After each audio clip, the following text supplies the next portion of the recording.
മികച്ച താരത്തിനുള്ള golden ball പുരസ്കാരം ഏറ്റുവാങ്ങി പോഡിയത്തിലൂടെ നടന്നു പോകുമ്പോൾ ലയണൽ മെസ്സി പതിയെ ലോകകിരീടത്തിനടുത്തേക്ക് തിരിഞ്ഞു. വിശ്വകിരീടത്തിന്റെ നെറുകയിൽ പതിയെ കൈകൊണ്ട് തലോടിയ ശേഷം ലോക ഫുട്ബോളിന്റെ മിശിഹ അതിൽ ചുംബിച്ചു. ആനന്ദം കൊണ്ട് ലിയോയുടെ മുഖം വിടരുന്നുണ്ടായിരുന്നു.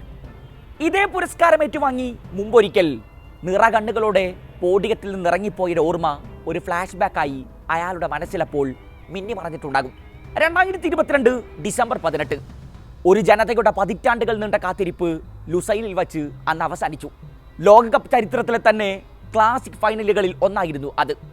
ആദ്യ വിസിൽ മുടങ്ങി 80-ാം മിനിറ്റ് വരെ ഏകപക്ഷീയമായി ഒഴുകിക്കൊണ്ടിരുന്ന ഒരു മത്സരത്തിന്റെ ഗതിയെ സെക്കൻഡുകളുടെ ഇടവേളയിൽ ഒറ്റയടിക്ക് തിരിച്ച 2 ഗോളുകൾ.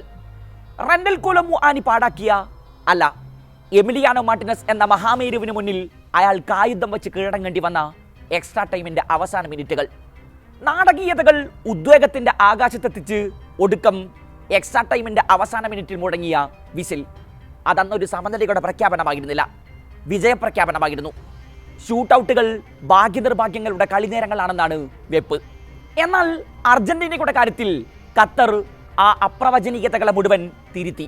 ഗോൾ പോസ്റ്റിന് മുന്നിൽ ബയലേശമന്യെ നിലയുറപ്പിക്കുന്ന ഒരു അധികായിന് മുന്നിൽ ലോക ഫുട്ബോളിലെ ഇതിഹാസങ്ങൾ പലർക്കും അടിപതറിയ കഥകൾ അർജന്റീന അതിനോടകം പലകുറി പറഞ്ഞു കഴിഞ്ഞിരുന്നു.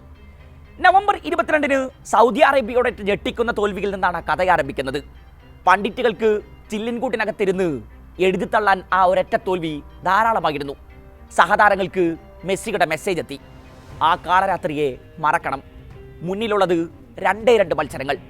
വഴികൾ വിശാലമായിപ്പോഴും തുറന്നു കിടപ്പുണ്ട്. സ്വന്തത്തിലേക്ക് സംശയമുനകളെ തിരിക്കരുത്. പിന്നെ സംഭവിച്ചതൊക്കെ ചരിത്രമാണ്. മെക്സിക്കോയും പോളണ്ടും ആ കംബാക്കിൽ കടപുടങ്ങി. വിശ്വകിരീടം ഷെൽഫിലെത്താതെ ഇനി ബ്യൂണസ് ഐറിസിലേക്ക് വണ്ടി കയറില്ലെന്ന് എമിലിയാനോ മാർട്ടിനസിന്റെ മനസ്സ് മന്ത്രിച്ചു. പ്രീ ക്വാർട്ടറിൽ ഓസ്ട്രേലിയൻ കടമ്പയാണ്. മെസ്സിയും അൽവാരസും ചേർന്ന് ആ മത്സരത്തിന്റെ വിധി കഴുതി. ഇനിയാണ് യഥാർത്ഥ പോരാട്ടം. ലൂയി വാൻ ഗാലിന്റെ ഓറഞ്ച് പട ലുസൈലിൽ ഒരുങ്ങി നിന്നു. ആദ്യ വിസിൽ മുതൽ ഇങ്ങോട്ട് അർജന്റീനയുടെ സഞ്ചാരഗതിയിലായിരുന്നു പന്ത് പാഞ്ഞത്. മൊളീനയും മെസ്സിയും നിറയൊഴിച്ചു. അനായാസം അർജന്റീന സെമിയിലേക്ക് മാർച്ച് ചെയ്യുമായിരുന്ന മത്സരം കളി അവസാനിക്കാൻ 12 മിനിറ്റാണ് അവശേഷിച്ചിരുന്നത്.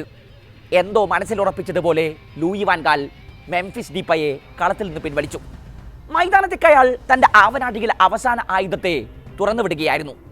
വോട്ട് വെഗൌട്സ്. കളത്തിലിറങ്ങി 5 മിനിറ്റിനുള്ളിൽ അയാൾ നിറയൊഴിച്ചു. അപ്പോഴും കളി സ്കലോണിയുടെ കയ്യിൽ തന്നെയായിരുന്നു.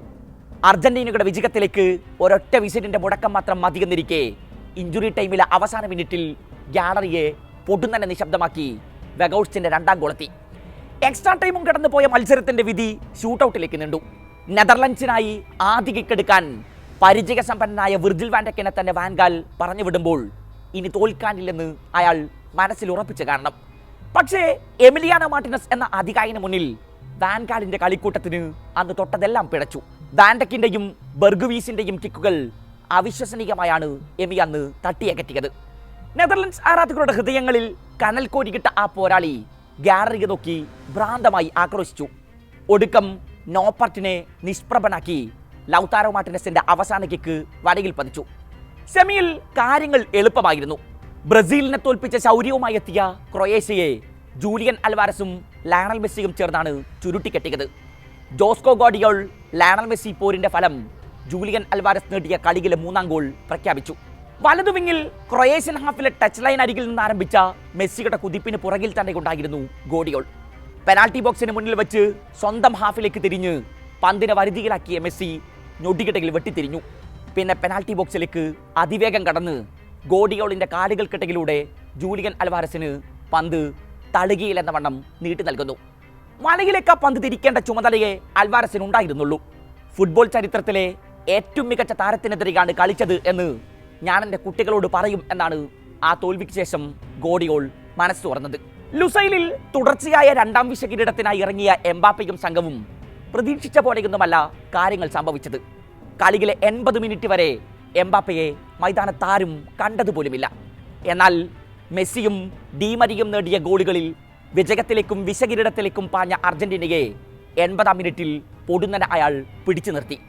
90 സെക്കൻഡിന്റെ ഇടവേളയിൽ എമിയുടെ വരയിലേക്ക് എംബാപ്പയുടെ ബൂട്ടിൽ നിന്ന് പന്ത് പാഞ്ഞത് 2 തവണ. എക്സ്ട്രാ ടൈമിൽ ഒരിക്കൽ കൂടി ലിയോ നിറയൊഴിച്ചു. എന്നാൽ 10 മിനിറ്റിനുള്ളിൽ എംബാപ്പയുടെ മറുപടി എത്തി. എക്സ്ട്രാ ടൈമിന്റെ അവസാന മിനിറ്റിൽ റണ്ടൽ കോലോ മുആനിയുടെ ബൂട്ടിൽ നിന്ന് പാഞ്ഞ വെടിച്ചിലിനെ അവിശ്വസനീയമാം വിധം എമി തട്ടിയകറ്റിയ നേരത്ത് കളിയുടെ വിധി എഴുതപ്പെട്ട് കഴിഞ്ഞിരുന്നു.